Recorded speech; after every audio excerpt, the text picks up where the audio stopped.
Walaupun Nabi menjamin, man siapa orang akhiru kalamihi yang dia terakhir ucapannya adalah la ilaha illallah, dakhala jannah, masuk surga.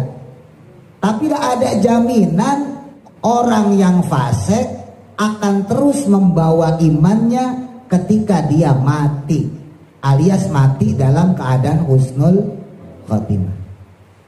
Kenapa? Karena orang mati itu sesuai dengan kebiasaan perbuatan dia.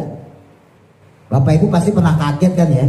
Itu yang keluar refleks kebiasaan mulut kita. Kita biasa ngomong Allah, kaget nih petir, buar Allahu Akbar. Kenapa? Udah biasa ngomong Allahu Akbar. Tapi kalau biasa ngomong wedus, dengar geletek juga wedus terus.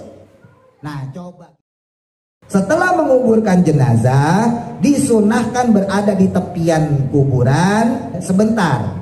Ngapain?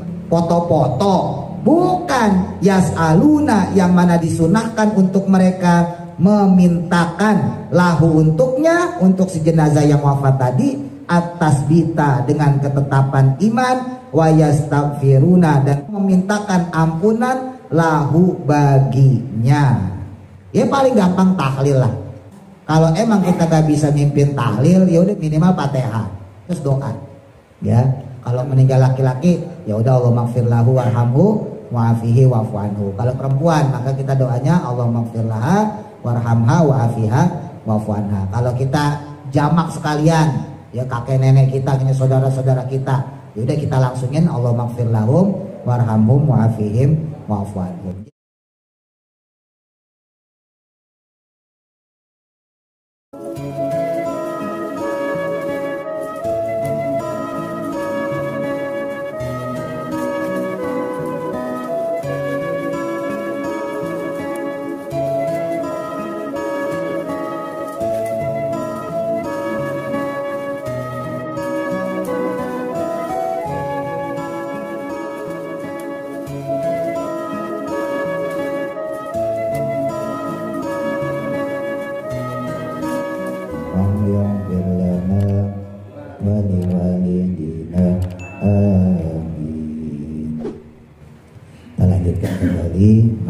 Tentang pengurusan jenazah.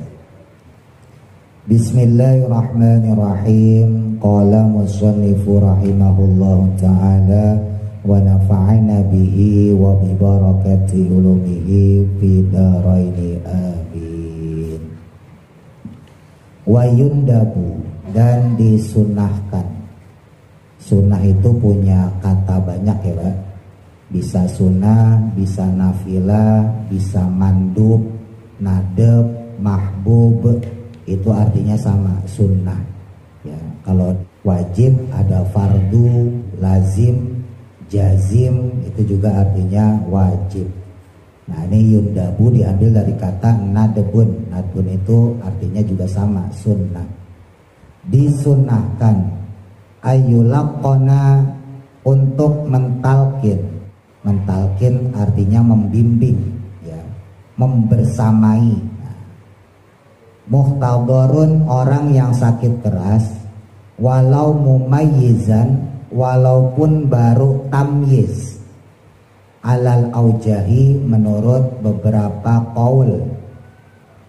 Bagi orang yang dia sekarat menuju kematiannya, disunahkan untuk mentalkinnya, membimbingnya, walaupun orang tersebut baru tamyiz. Tamyiz itu usia 7 tahun 8 tahun, jadi belum balik ya. Dibimbing dengan apa? Ditalkin dengan apa? Asyhadata, yaitu dengan satu kalimat syahadat. Ai maksudnya la ilaha illallahu faqat, yaitu dengan lafaz la ilaha illallah saja. Kalau 2 kalimat syahadat berarti tambah Muhammadur Rasulullah, itu kalimat tauhid ya. Kalau pakai asyhadu maka menjadi syahadatain, 2 kalimat syahadat. li khabari muslimin, karena adanya hadis dari Imam Muslim, di mana diantaranya Kanjeng Nabi bersabda, lakinu, talkinlah oleh kalian mautakum, orang-orang yang mati di antara kalian. Ai maksudnya man, yaitu orang hadarahu, yang datang kepadanya al mautu, kematian. Dengan apa? La ilaha illallah, dengan lafaz la ilaha illallah.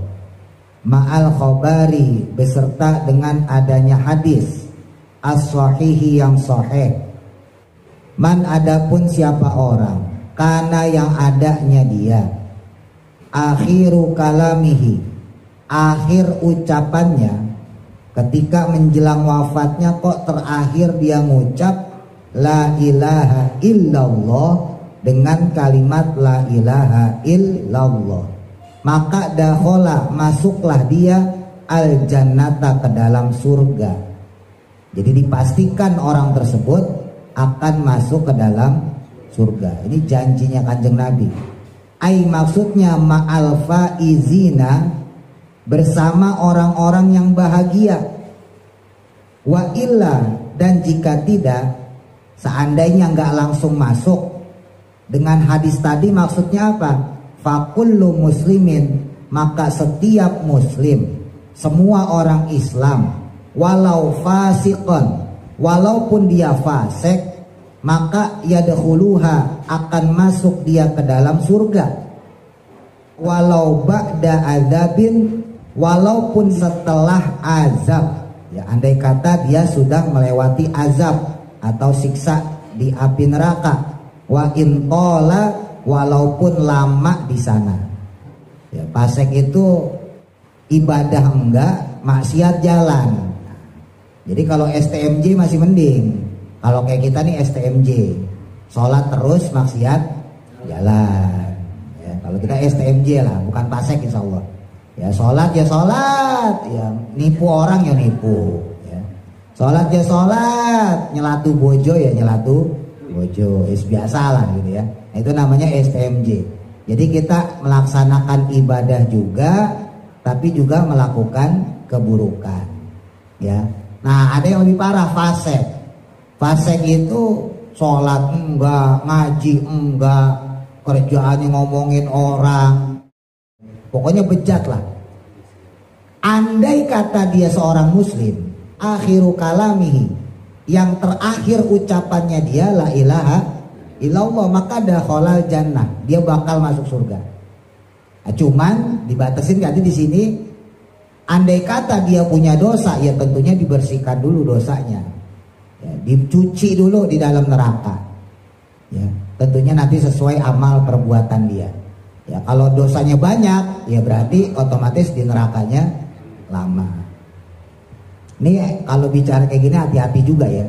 Kadang-kadang kan orang yang nggak sholat, wah berarti enakan gue dong kagak sholat. Ya, tetap masuk surga juga, ya kan?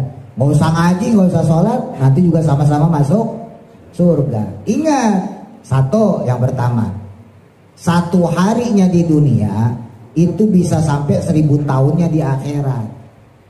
Kita ninggalin sholat satu kali, itu siksaannya 1000 tahun di akhirat. Itu kalau satu waktu. Ada orang ninggalin sholat zuhur doang, itu 1000 tahun di neraka Bapak Ibu. 2 waktu, zuhur asar, ya 2000 tahun. Zuhur asar maghrib, ya 3000 tahun. Zuhur asar maghrib isya, 4000 tahun. Zuhur asar maghrib isya subuh, 5000 tahun. Tinggal dikali berapa tahun kita ninggalin sholat. Jadi jangan dikira wah ntar juga masuk surga juga. Lah masanya di akhirat itu hitungan harinya lebih lama daripada hitungan dunia. Hati-hati. Itu yang pertama.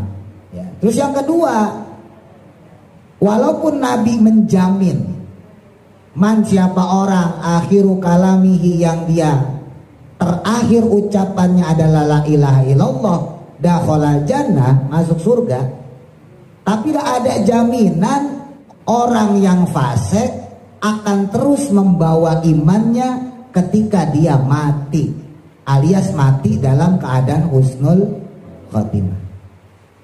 Nabi memang menjamin orang fasik sekalipun selama imannya nempel, selama syahadatnya ada, maka dia mati masuk ke dalam surga walaupun nanti disiksa dulu di neraka. Nabi ngejamin itu. Cuman gak ada jaminan orang yang berlaku maksiat sepanjang hidupnya lalu dia mati tetap dalam membawa iman. Kenapa? Karena orang mati itu sesuai dengan kebiasaan perbuatan dia. Bapak ibu biasa istighfar, astagfirullah, astagfirullah, astagfirullah. Biasa tahlil, la ilaha illallah, la ilaha illallah. Kelak nanti kita mendekati ajal kita, sakratul maut, insya Allah gampang ngucap astagfirullah. Insya Allah gampang ngucap la ilaha illallah. Gampangnya nih kayak orang kaget deh. Bapak ibu pasti pernah kaget kan ya, entah karena petir, entah karena ada orang jatuh misalnya. Itu yang keluar refleks kebiasaan mulut kita.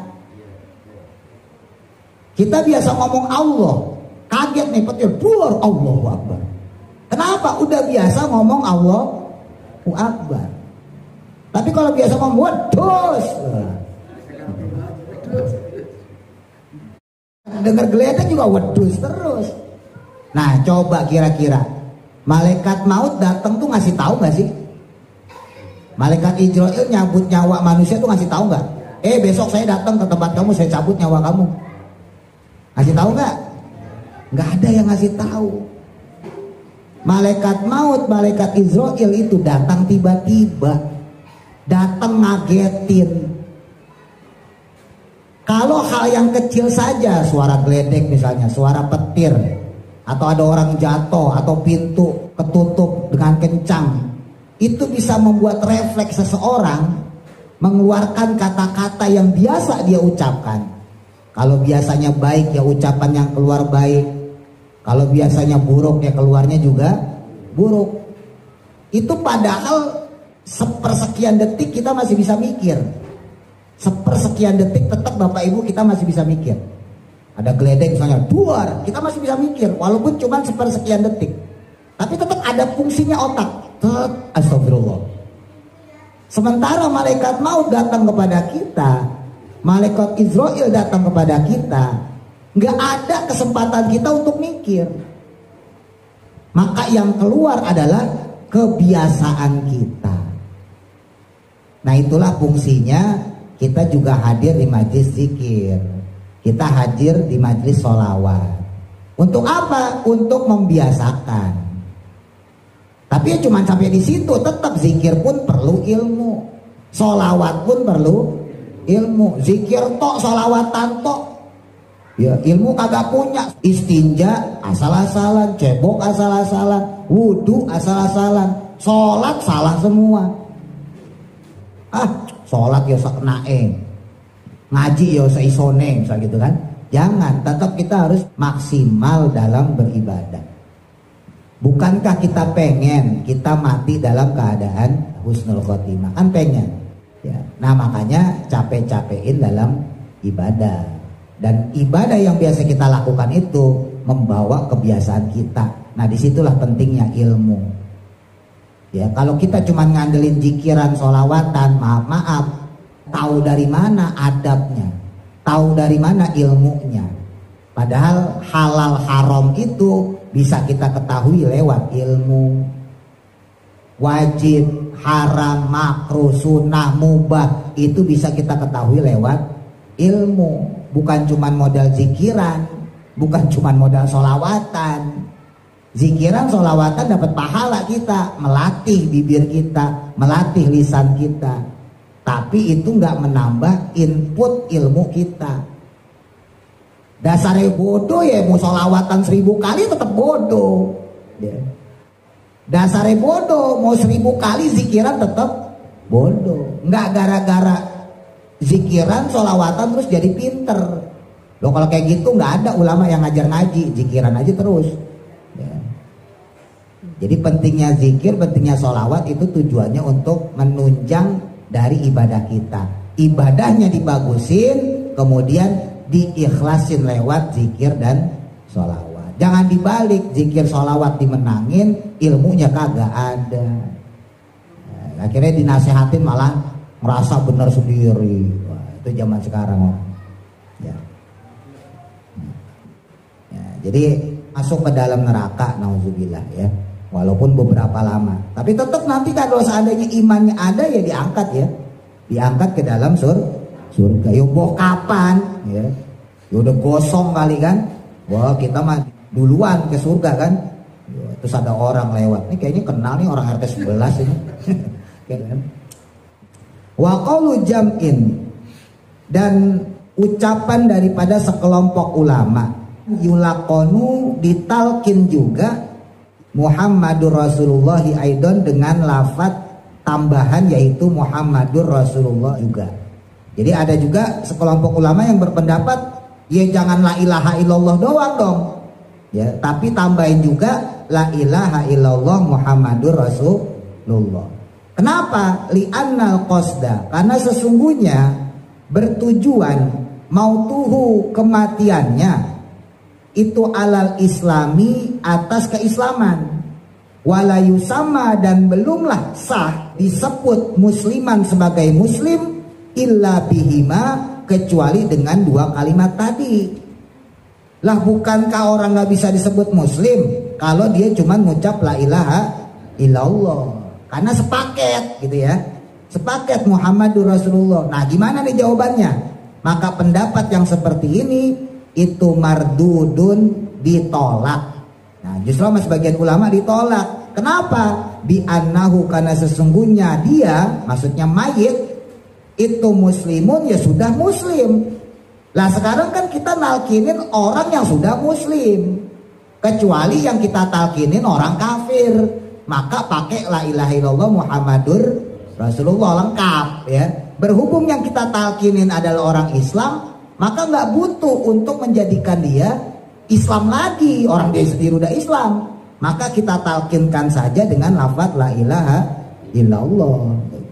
Wa innamal qasdu, dan tujuannya mentalkinkan hanyalah dia khotmu kalamihi, supaya mengakhirkan ucapannya itu bila ilaha illallah dengan lafaz la ilaha illallah, liyahsula, supaya mendapat lahu baginya, bagi si mayit tadi ya, dzalika sawabu, ganjaran atau pahala tersebut. Tuh. Jadi andai kata ada orang yang muslim, maka talkinkannya cukup dengan la ilaha illallah ya, terus ditahan ya. Jadi jangan langsung dicepetin kayak kita tahlilan, jangan, pelan-pelan aja. La ilaha illallah, la ilaha illallah gitu ya, sampai si calon jenazah ini bisa mengucap sendiri. Jadi tujuan kita mentalkin, membimbing Bapak Ibu itu supaya dia ingat, supaya iling ya, gampangnya gitu. Karena orang yang mau meninggal itu dia dibisikin sama iblis, dibisikin sama setan, godalah gitu ya. Ketika orang meninggal itu iblis datang kepada dia dengan membawa segelas air, ditawarkan kepada calon jenazah tadi segelas air tadi. Karena orang kalau mau meninggal itu keausan ya, makanya ada kesunahan kalau orang mau meninggal bibirnya dibasahin pakai air, jangan diminumin, yo keteblok mati malahan ya. Dibasahin bibirnya, ambil air sedikit, dibasahin bibirnya, terus kemudian ditalkin, bisikin la ilaha illallah. Kalau bibirnya udah bergerak, oh berarti dia udah nyambung la ilaha illallah. Nah kalau napasnya pendek, nah pakai lafaz yang lebih pendek yaitu Allah ya, Allah Allah Allah Allah gitu ya. Ada pendapat orang yang mengatakan kalau la ilaha illallah dipakai terus seandainya baru la ilaha, berarti artinya tidak ada Tuhan dong, Allahnya nggak kebaca, nggak berarti jadi murtad. Nggak sampai segitu ya, itu mah orang syariat tapi bodoh. Nggak, tetap kan hakikatnya dia pengen ngucap la ilaha illallah. Karena ada orang ngomong kayak gitu, jangan la ilaha illallah kepanjangan. Lantar kalau baru la ilaha mati. Nah itu kan artinya tidak ada Tuhan. Nah illallah ini gak kepake. Berarti dia mati dalam keadaan kafir. Enggak, tetap terhukumi dia muslim. Karena qasdunnya disebutin tadi ya. Karena tujuan dari lafaz la ilaha illallah sendiri itu supaya dia menguatkan hatinya, konsentrasi hatinya, fokus hatinya untuk tetap bertuhankan Allah. Adapun mulut ya, adapun lafaz, andai kata dia bisa melafatkan itu syukur. Nggak bisa melafatkan nggak ada kewajiban. Ya, jadi yang dihukumi di sini adalah ketika hatinya sudah terpaut dengan la ilaha illallah, gitu ya. Nah untuk orang kafir baru, ya, kalau untuk orang kafir baru digunakan lengkap ya kalimat tauhidnya la ilaha illallah Muhammadur Rasulullah. Wabahsu talqinihi, dan adapun pembahasan talqin yang demikian ini ar-rafiqul a'la dengan lafaz ar-rafiqul a'la. Rafiqul a'la itu artinya derajat yang tinggi. Li'anahu, karena sesungguhnya lafaz yang demikian itu akhiruma adalah akhir daripada ucapan takallama yang mengucapkannya bihi dengan lafaz tersebut, yaitu Rasulullah sallallahu alaihi wasallam. Nah yang kayak begitu itu mardudun, sama ditolak, bi anna dzalika, karena sesungguhnya yang demikian tadi ya maksud daripada ar-rafiqul a'la derajat yang tinggi, lisababin karena adanya sebab, lam yujad yang dimana tidaklah didapatkan, fi ghairihi pada selain kanjeng Nabi. Jadi derajat ar-rafiqul a'la, derajat yang paling tinggi. Kalau azan tuh doa azan kita baca maqam mahmudanil ladzi wa'atta. Ya, jadi kalau Bapak Ibu baca doa azan tuh Allahumma rabb hadhihi da'wati tammah gitu ya, wassalatil qa'imah ati sayyidana Muhammadanil wasilata wal fadilah wasyarafa wad darajatal aliyata rafi'ah wab'atul maqamam mahmudanil ladzi wa'atahnya. Itu artinya kita doa sama Allah, ya Allah tempatkanlah kanjeng Nabi maqamam mahmuda, yaitu tempat yang terpuji. Dalam bahasa lain namanya ar-rafiqul a'la, derajat yang tinggi di surga. Ya, kenapa? Karena itu dijanjikan sama Allah. Ladzi wa'attah, yang telah engkau janjikan kepadanya. Makanya di azan pun kita diminta sama kanjeng Nabi, doain saya supaya Allah menepati janjinya. Sebetulnya tanpa kita doain pun Allah pasti nepatin janji. Cuman ini adab ya. Jadi kanjeng Nabi ngajarin kita adab, Gusti Allah juga ngajarin kita adab. Walaupun kita nggak doa juga Allah karena udah janji Bapak Ibu ya, tetap Nabi Muhammad ditaruh di ar-rafiqul a'la, ditaruh di maqamam mahmuda. Cuman nanti kalau kita nggak doain maka kita nggak kecepretan. Tapi kalau kita doain, ya Allah tempatkanlah kanjeng Nabi di tempat maqamam mahmuda, di tempat yang terpuji, di tempat ar-rafiqul a'la, di tempat derajat yang tinggi di surga engkau ya Allah. Maka kelak nanti ketika kita masuk surga, kita punya alasan itu. Kita punya sebab kenapa kita bisa dimasukkan surga, karena kita pernah mendoakan kanjeng Nabi mendapatkan ar-rafiqul a'la, derajat yang tinggi gitu ya. Maksudnya selain Nabi nggak boleh dijulukin dengan ar-rafiqul a'la, maksudnya gitu. Nah wahwa adapun kanjeng Nabi annallaha, sesungguhnya Allah Ta'ala itu khayyarahu, telah memberikan pilihan kepada beliau kanjeng Nabi, faktarohu, maka kemudian Nabi pun memilihnya. Jadi Nabi itu, ini masyhur juga ya hadisnya, pernah ditawarin Bapak Ibu, kamu pilih apa? Mau harta dunia dengan duit yang banyak, perempuan cantik, jabatan tinggi, atau kamu hidup sederhana, cenderung papa, cenderung miskin, tapi nanti aku janjikan kamu di surga dapat semuanya. Jadi Nabi pernah ditanya sama Allah seperti itu. Makanya di sini sebutin khayyarahu. Allah Subhanahu wa Ta'ala memberikan pilihan kepadanya. Mau hidup di dunia dengan enak, banyak duit, harta melimpah, jabatan punya, dihormatin orang, istrinya cakep dan seterusnya. Atau kamu nggak dapat itu di dunia, kamu dapetinnya nanti di akhirat, kamu dapetin di surga. Kamu bisa dapat bonus menyelamatkan umat-umatmu, bisa memberikan syafaat kepada umatmu. Mana yang kamu pilih? Nah, Nabi kemudian memilih di surga. Nah, itu yang disebut dengan Ar-Rafiqul A'la. Jadi Allah Subhanahu wa Ta'ala memberikan pilihan kepada Nabi dan Nabi memilihnya, yaitu Ar-Rafiqul A'la, derajat yang tinggi di surga. Makanya ulama-ulama tasawuf itu biasanya membahasakan Nabi wafat itu nggak pakai bahasa meninggal, nggak berani, ya. Jadi kalau ulama-ulama tasawuf di kitab-kitab beliau itu membahasakannya indar rafiqil a'la, yaitu ketika Nabi Muhammad naik ke derajat yang tinggi. Itu maksudnya mautuhu, yaitu wafatnya kanjeng Nabi. Rafiqil a'la di situ adalah kanjeng Nabi sudah wafat.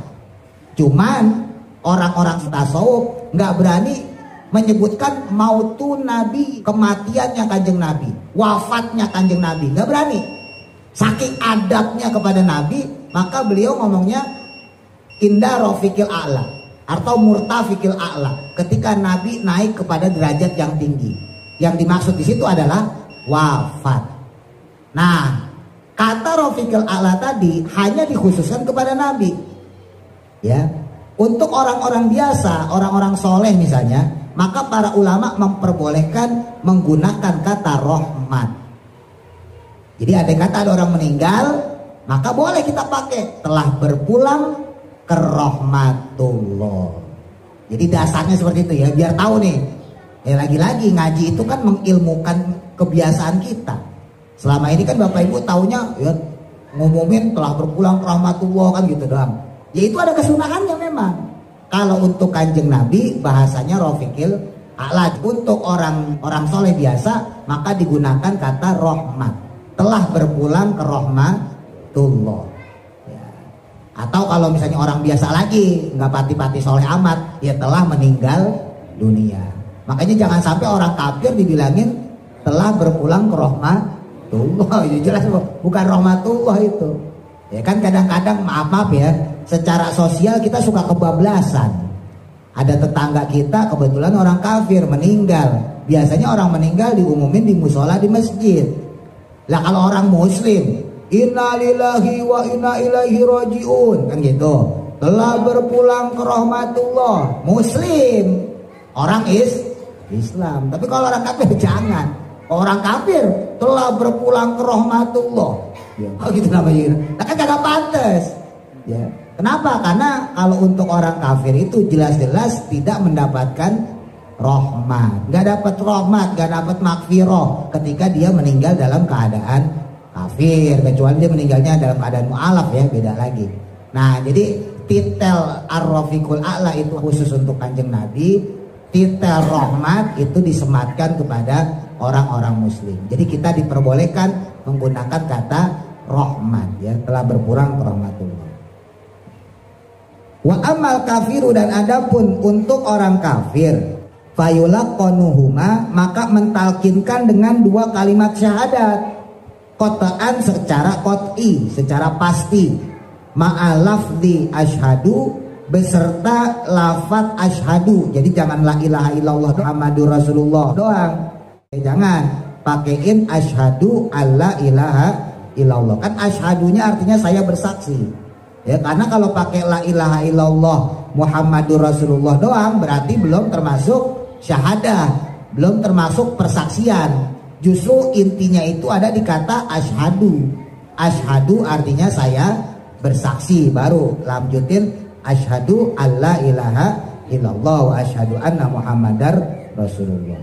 Liwujubihi, karena wajibnya kata tersebut, aidon juga. Jadi karena adanya kewajiban lafaz asyhadu pada la ilaha illallah, di mana seseorang bisa menjadi muslim, maksudnya begitu, maka andai kata ada orang yang kafir mau meninggal, dia mau ditalkinin, terus dia mengucapkan kalimat thayyibah harus pakai asyhadu, bukan la ilaha illallah doang. Alama atas qaul sayati yang akan datang, maksudnya nanti ada pembahasan lagi yang dikutip oleh musannif kitab Imam Zainuddin Al-Maribari tentang orang kafir yang menggunakan lafaz asyhadu ya ketika wafat di kematiannya. Fihi di dalamnya idla yasiru, sebab tidak menjadilah dia musliman sebagai seorang muslim illa kecuali bihima dengan kedua lafaz syahadat tadi. Tuh. Justru yang menjadikan syahadat di situ yaitu lafaz asyhadunya. Ini saya sedikit cerita ya Bapak Ibu. Saya pernah dulu punya teman orang Kristen ya, non muslim lah. Nah ini orangnya baik banget. Nah satu ketika singkat cerita bapaknya ini sakit. Ternyata bapaknya ini sebetulnya udah pengen masuk Islam. Udah pengen masuk Islam, cuman anaknya ini nggak mau. Karena takut keluarganya diasingin. Karena memang salah satu ujian buat orang kafir, non muslim, masuk ke Islam itu diasingin sama keluarga. Itu salah satu ujiannya Bapak Ibu. Makanya bapaknya ini takut nanti anaknya dimusuhin. Nah kebetulan teman saya ini dekat sama saya, sering nanya masalah agama sama saya. Sering nanya masalah Islam, sholat tuh kayak gimana. Bahkan dia kalau Idul Fitri, Idul Adha ikut sholat. Tapi kalau harian enggak, Idul Fitri, Idul Adha dia ikut sholat. Jadi dia bilang pengen ngerasain sensasinya lebaran. Loh, jadi kalau Idul Fitri dia ikut sholat, mudik kan enak tuh, berasa lebarannya gitu. Ya padahal nggak tahu bacaannya apa-apa. Dan bapaknya emang baik. Ya, jadi walaupun dia bukan muslim, kalau saya main ke tempat dia itu pasti dikasih makanan yang halal lah gitu ya. Jadi menghargai lah. Pulang dikasih sarung, suka dikasih sarung, kasih baju koko, pokoknya baik banget orangnya. Dan tetangga-tetangganya juga baik, tetangga-tetangganya juga baik. Nah singkat cerita pas dia sakratul maut ini saya dipanggil, kaget saya itu. Terus kemudian dipinta sama teman saya ini untuk bimbing syahadat. Ya singkat cerita saya bimbinglah syahadat ya. Asyhadu alla ilaha illallah wa asyhadu anna muhammadar rasulullah, kemudian wafat.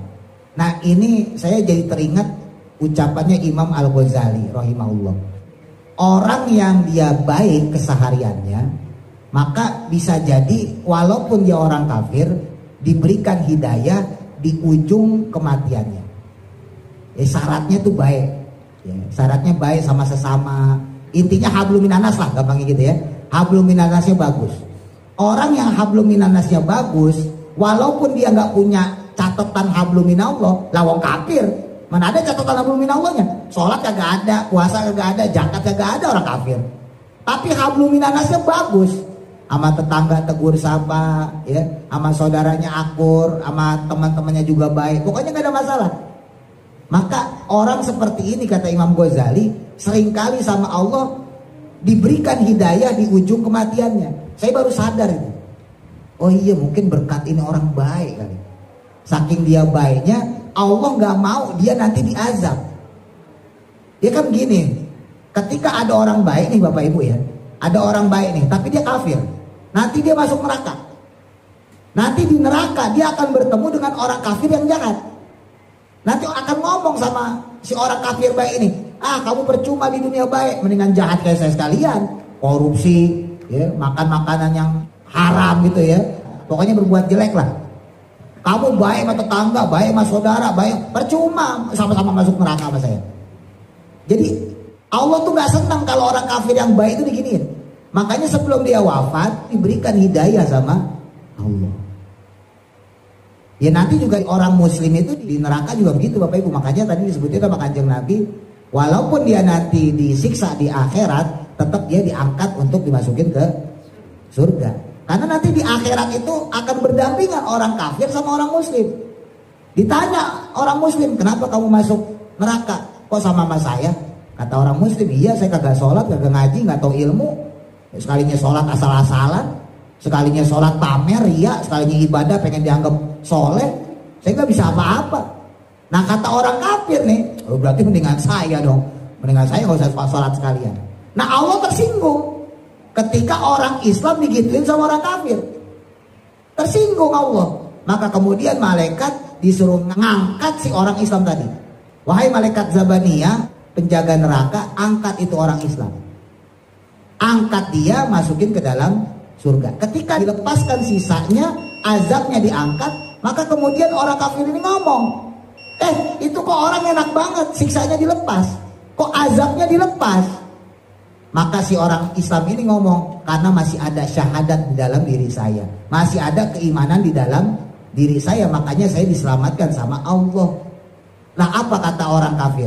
Disebutin dalam Quran, lauka muslimun. Andai kata saya orang Islam, pasti saya diangkat juga kayak dia.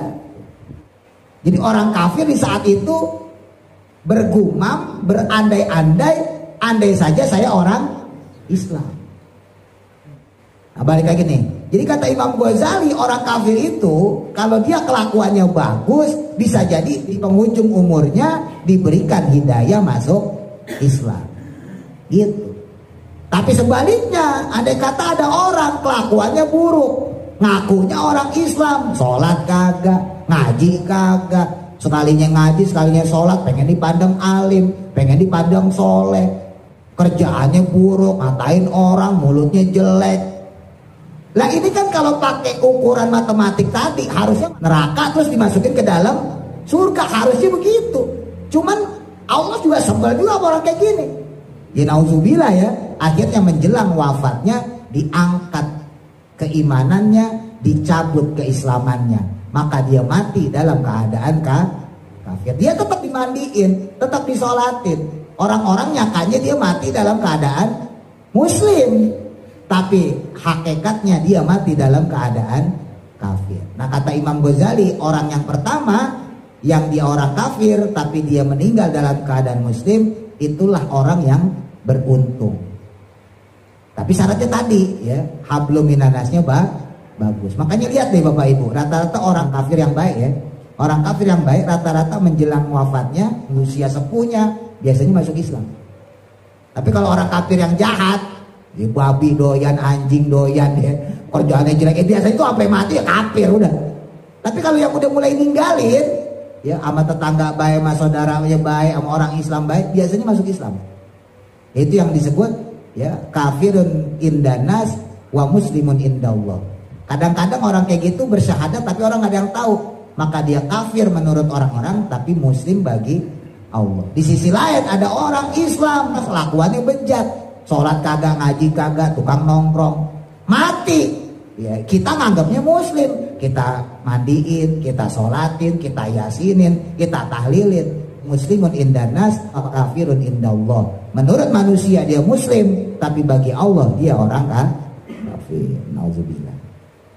Wa ayyakifa, dan kemudian disunahkan pula berhenti jamaatun, yaitu sekelompok orang, ya sekelompok jamaah yang berziarah atau yang menguburkan jenazah ba'da dafni. Nah ini penting nih, setelah menguburkan jenazah, indal qabri, berada di sisinya di tepian kuburan saatan sebentar.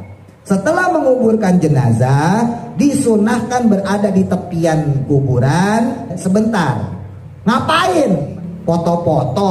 Bukan. Yas'aluna, yang mana disunahkan untuk mereka memintakan lahu untuknya, untuk si jenazah yang wafat tadi, atas bita dengan ketetapan iman, wa yastaghfiruna, dan kemudian juga memintakan ampunan lahu baginya.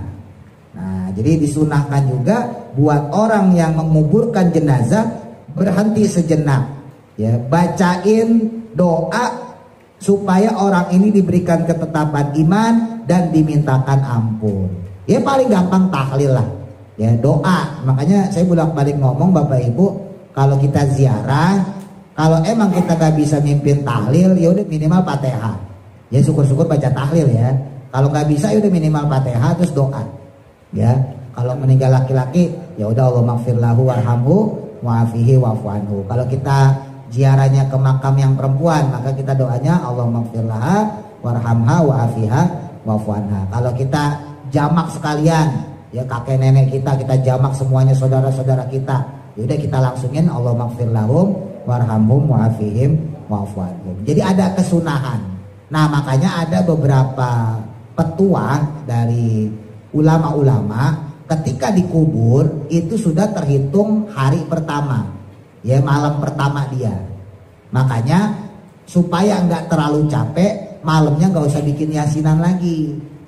Ini kasih tahu nih ya mas saudara-saudara kita, barangkali nanti kena musibah ya. Ya, ada yang meninggal, maka malamnya jangan bikin yasinan, jangan bikin tahlilan karena baru buka. Kasihan capek dari pagi ngurusin jenazah, ya sampai siang belum istirahat. Biarin malamnya istirahat. Kalau mau mulai yasinan besoknya aja. Nah ini waktu itu saya sempat singgung. Kadang orang suka berdebat, ya mentang-mentang meninggalnya kemarin, dikubur sekarang, dihitungnya langsung malam ketiga. Ya saya sih sebetulnya secara pribadi nggak mau fanatik yang gitu-gitu ya. Cuman saya kasih tahu cara yang ngitung yang benar. Ngitung yang benar itu yaitu ketika si jenazah dikuburkan. Walaupun meninggal kemarin hari Kamis, dikuburkan kok Jumat, maka tetap Jumat ini adalah hari pertama, berarti malamnya ini sekarang adalah malam pertama. Enggak mentang-mentang kemarin meninggalnya Kamis, dihitung sekarang berarti malam kedua. Kalau sore berarti malam ketiga. Ribet ngitung kayak gitu. Ya. Tapi sekali lagi saya nggak mau fanatik, bapak ibu mau pakai nggak masalah ya. Loh saya makin dikit yasinan tahlil makin untung saya, nggak keganggu jadwal saya. Gitu. Jadi sebetulnya kalau mau pakai hitungan begitu, hitungan pertama yaitu ketika dikuburkan. Mau meninggalnya kapan kek, pokoknya pas dikuburkan berarti malam ini adalah malam pertama. Nah malam pertama ini usahain gak usah yasinan dulu. Yasinannya atau tahlilannya di kuburan tuh yang pertama tadi tuh. Pas meninggal langsung tahlilin di situ. Ya nanti langsung ditalkinin. Ini waktunya nggak sempet, nanti kertasnya dibawa pulang aja ya. Jadi ketika sudah dikuburkan, nah maka kita bacain tahlil di situ, kita talkin di situ. Malamnya nggak usah, biar keluarganya istirahat. Nah besok malam kedua baru kita mulai yasinan. Malam ketiga, malam keempat, malam kelima, malam keenam, 7 hari deh. 40 hari nggak mesti pas. Ya hitung-hitung waktunya nggak mesti pas, nggak harus pas, nggak wajib. Ya ngepasin siapa? Ya ngepasin punya duit. Punya duitnya pas 45 hari, ya udah 45 hari nggak apa-apa. Jangan bela-belain belum punya duit pengen bikin acara 40 hari sampai ngutang-ngutang, jangan. Bikin acara 100 hari sampai ngutang-ngutang, jangan. Kalau emang nggak mampu nggak usah bikin acara seperti itu. Ya, kumpulin saudara kita, anak kita, udah yasinan bareng-bareng, beres kok sama aja. Bahkan yang lebih afdol itu kan keluarga. Ya jamaah, ya ustadz ya cuma panggilan toh. Ya. Nah terus juga kalau seandainya ngundang orang, khususnya ngundang saya, ya tanya dulu, jangan main ngundang-ngundang aja. Ada jadwal apa enggak? Kosong nggak Pak Ustadz? Kalau kosong ayo. Ya, kalau nggak kosong jangan. Ya soalnya sih kalau jamaah udah banyak yang tahu lah saya ya. Yang repot yang nggak tahu saya ini, disangkanya saya ustadz nganggur. Ya kapan aja bisa. Ya. Ini habis ini saya yasinan juga nih, meninggal juga ini.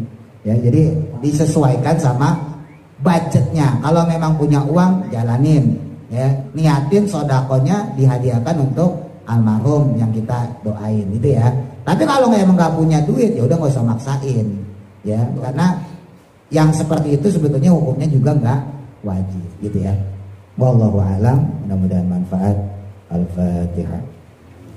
A'udzu billahi minasy syaithanir rajim. Bismillahirrahmanirrahim.